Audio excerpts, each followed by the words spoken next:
what we refer to as the Hornaday Wilderness is the most significant de facto wilderness remaining in probably the southern portion of British Columbia. It's wild by nature, it's got a barrier of effort. A fellow by the name of William T. Hornaday hunted here in 1905. He wrote a book called Campfires in the Canadian Rockies about the area. It's still the same today as it was when Hornaday was here. It hasn't been logged, mined, dammed, burned. It's intact. There's no land tenures back here. There's no industry of any sort. It is true wilderness. It's roadless. It's approximately about 50,000 hectares in size, I think, is give or take. It's about as true wilderness as you're going to get. It has no protection. It's maintained its wild characteristics, free roaming grizzly bears, a full functioning ecosystem, large predators, prey. It's got a bighorn sheep population that winters, summers, springs and falls in here in high elevation, winter range. It's a true sheep hunt because there's no roads where you can easily see sheep. It's almost self-managed because of its remoteness, its ruggedness, its difficulty to access. We had an application in here. The BC government was pushing to try to get backcountry tenures so they could generate revenue on Crown land. So there was an application to put a horseback tours, hiking tours right here. Yeah. To capitalize on the water, the grass, the scenery, the wilderness values. And they would have put cabins, corrals, probably heli people in, heli people out all summer long. It would have been, this would have been lost for public use. Yep. For the wildlife values would have been out the window for commercial values. Right.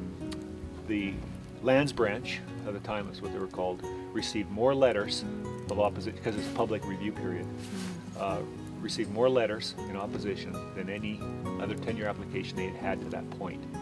And the Forest Service at the time, a regional manager, actually wrote a letter, and most of these bureaucrats tend to be a little bit, they want to stay out of the fray, Yeah. But he wrote that Bruley Creek is the most significant de facto wilderness remaining in the Rocky Mountain Forest District, therefore we deny this application. And when he puts a stamp on it, it's denied. So we sent them packing. I think the biggest fear is that it would be naive to think that things won't change going forward as populations increase, as industry changes. The Elk Valley's looking at a bunch of different cumulative effects right now.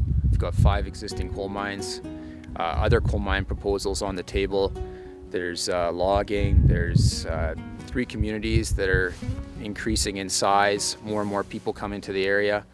And to think that the values here won't be compromised going forward, I think it'll happen at some point, right? And one of the biggest things I think is the encroachment on the periphery of this area. Like the fact that it's wild is because there's a buffer zone all the way around it and it's hard to get to. But as we whittle away on the outsides, this little area is going to feel more and more pressure, right? There's logging here, only 5 kilometers as a crow flies to the west are huge cut blocks, right? So if you were looking from a bird's eye view down on this place, it would look like a little oasis of green. So yeah, there's pressures here. It's just when you're standing here, you can't see them. So now there's another attempt. Again, we're trying again. It's in a recent initiative by the Premier to create a wildlife access corridor from the Montana U.S.-Canada border all the way up to the provincial or up to the national parks. And so this area is within that, and we want to see this as a wilderness component of that wildlife access area or wildlife access corridor. So that's going to be our latest attempt, and again, we have the provincial government actually initiated that, and hopefully we're going to be able to move this through to get some form of protection on this special place, on this rare endangered place.